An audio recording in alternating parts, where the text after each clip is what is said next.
How to recover permanently deleted Google account or whether it's possible to recover or not. Hello everyone, this is Max. Welcome back to another tutorial video. So let's start without wasting any time.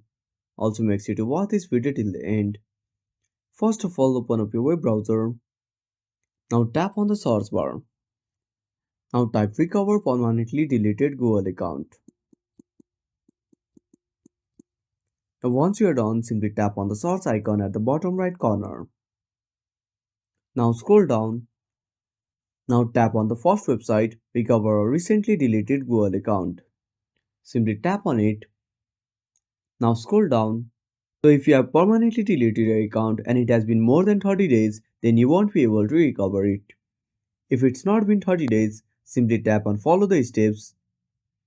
Now enter your email address and tap on next to recover your account. Now enter your password and that's it. Thanks for watching. Make sure to subscribe our channel and hit the bell icon. See you in the next video.